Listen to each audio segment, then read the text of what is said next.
just played is known as the chromatic scale. It's going to be the foundation for our practice regimen from here on out. It's going to be the most efficient means to get our hands working together and to get our techniques down smoothly. A few important things to note before we get started. We're going to want to make sure we use every one of our fingers. 1, 2, 3, 4. There's not going to be any open strings, which means any strings that we play by themselves with nothing fretted. So we're going to start on 1 on the first fret, 2 on the second, 3 on the third, and 4 on the fourth. Okay, this is considered first position, meaning the first finger covers the first fret, and then these correspond to those that follow. Okay, so really important, we want to put our thumb basically dead center behind the neck to start. I'll be a little more lenient as we progress, but not just yet.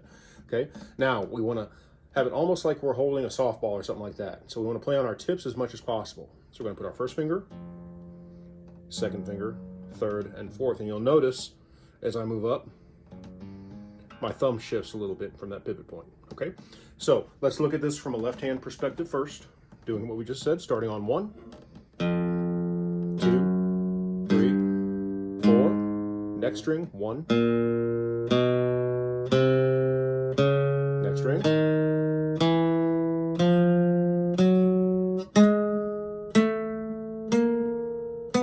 Next string. Next string.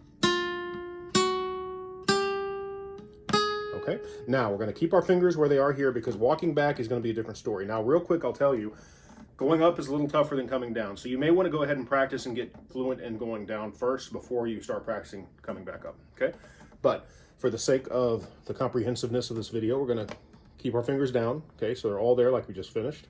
Now, 4, off, 3, off, 2, off, 1, off. Then we move up to the next string, position all the fingers first. Next string.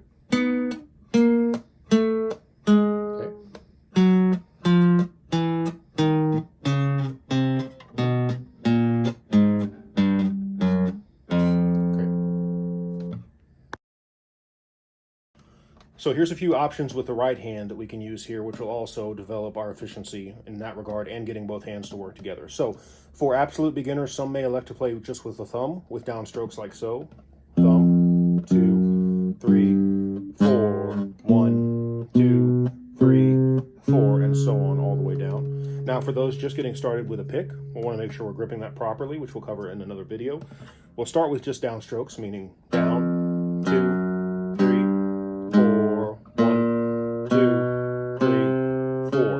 Now, once we get more and more used to the pick, we'll want to alternate pick this, meaning now we play down, up, down, up, down, up, down, up, so on. And that's going to get our more efficiency going with the pick. So the other thing, which will be a little more specialized, some may want to do this, some may not, but it's called rest stroke. It's going to be more of your flamenco type technique.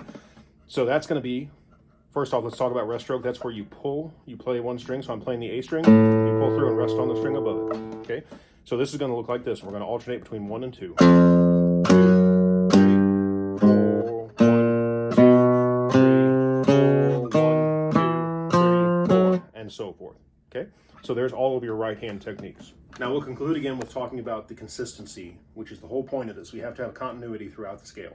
So it doesn't matter how fast you can play one part if you can't play the whole part that fast. So I advise finding a tempo that's comfortable and building up. And eventually you'll get to that point.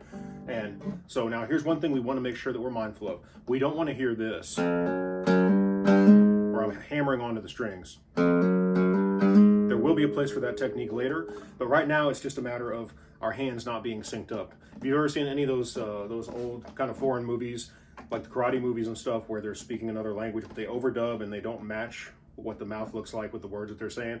We kind of have that effect when we're not used to playing, where the left hand and right hand are not synced up properly. So that's why we want to make sure we're going slow enough that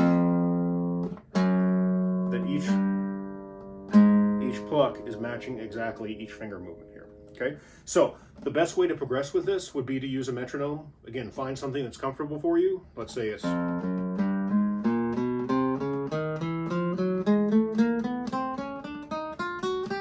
Okay, and then take take that metronome up 5 to 10 BPM. Where it's a little bit challenging, play through that, and then eventually you'll be able to keep going up and up until you can play really fast. Which again, we're more concerned with it being clean than fast, so don't get hung up on speed. That's really, really important. Okay, so that concludes that portion of the chromatic scale. So what we're going to do now is I'm just going to play it at a tempo that's pretty common for students to play it at, so you can practice along with me. Okay, here we go. 1, 2, 3, 4. 1, 2, 3, 4.